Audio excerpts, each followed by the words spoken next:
Құлағымнан баланың жылаған даусы кетпейді. Соншама жылдар бойы жүрегіме сақтап келген сырымды бүгін ашайын деп шештім. Өйткені менің сол бір жасаған қателігім өмір бойы жанымды мазалап, қуаныштың, бақыттың дәмін шын сездіре алмады. Мазасыз күй кештім. Оған себеп болған жағдайды өздеріңізге айтып берсем деп едім.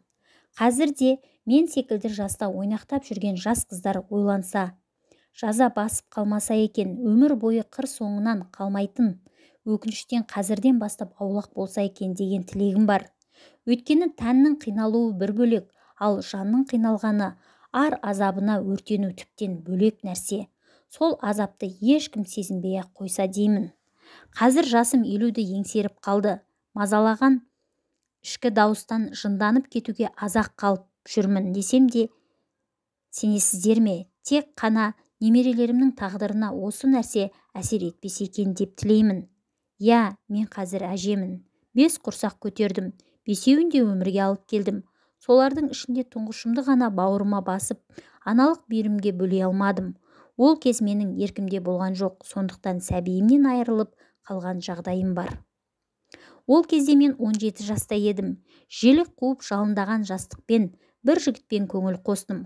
Қызға 40 үйден тыйым, қала берсе қара күңнен тыйым деп анам қаншама зар қақсап айтса да, мен сол жігіттің сезіміне арбалдым да қалдым. Ол менен 8 жаста үлкен жігіт болатын. Өзім де қатарымнан ерте есейдім бе екен. Үлкен жігітпен қол ұстасып жүргеніме, соның тәтті сөздерін естігеніме мәз болдым.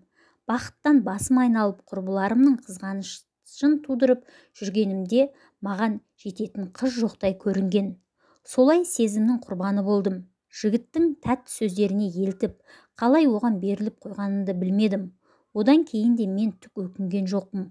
Балалық қой, енді үйленеміз деп күтіп жүргенмін. Бірақ жігіт сол бойы үшті-күйлі жоғалды. Ал мен аяғым ауыр болып қала бердім. Жастықпен шалыс басып, сезімнің жетегінде кетіп балалы болдым. Аяғым ауыр болғанша сүйген жігітім екеуміздің арамызда барлығы жақсы болған.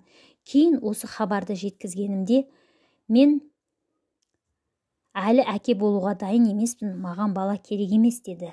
Баладан бас тартқан соң мен одан күдер үздім. Байланысудың да мәні жоқ деп түсіндім. Біз хабарсыз кеттік, ол да менен хабар алмады. Мен де өз баласын керек етпеген адам мені қайтсын дедім де, ары қарай өз өмірімді сүрдім. Адамның ең бірінші тығырыққа тірелген кезде іздейтін ең жақын адамы ол анасы емес пе? Мен де басыма осындай шешуі қиын іс түскенде анамды іздедім. Анама бар шындықты жайып салдым. Содан анам жылап сықтады.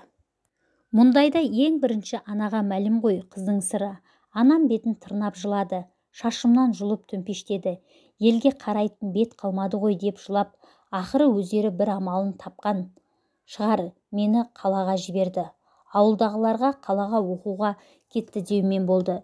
Бірақ мен сол кеткеннен ауылға қайтып бармадым. Анам мені іздеп келіп тұрды. Қанша дегенмен іштен шыққан шұбар жылан перзентімін ғой. Сол баламды босанғанша хабар алып тұрды. Сенімді қолға тапсырды мені. Содан айы күнім жетіп, аман есен ұл баланы өмірге алып келдім.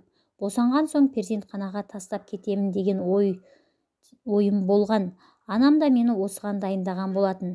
Бірақ босанған соң мен баламды ешкімге бергім келмеді. Еміздім, бауырыма басып емірендім. Перзентханадан баламды алып шықтым. Анам қанша айтса да көнбедім. Солай 2 айлық бала болып, балапанақтай болып өсіп жатты. 2 айға толған кезінде анам тағы да іздеп келді. Бұл жолы қасында алыс нағашыларымыз болып келетін 100 таныс кісілер бар. Соларды ерте келіпті. Анам бәрінен жасырып жүреді. Енді бұларды неге ертіп әкелді деген ой болды. Бірақ олар менің баламды алып кетуге келген кісілер екенін кейін баламды менен тартып алған кезде ғана білдім. Қолымнан жұлып алып кетті ғой кәдімгідей. Ешкімге бермеймін деп соңдарынан жүгірдім. Жер бауырлап жатып қалдым. Қанша уақыт күйзелісті бастан кешіргенімді білмеймін. Тірі адам болған соң тіршілікке араласып кеттім жайлап. Уақыт емші дейді, содан тұрмысқа шықтым. Балалы болдым. Өткенімді ұмытармын деген ойдың жетегінде жүрдім. Бірақ бұл мүмкін емес екен. Содан бері сол баламды ойлап, күндіз күлкіден, түнде ұйқымнан айырылдым. бұл мазасыздықтан, өзімді кінәлаудан азабын айтып жеткізе алмаймын.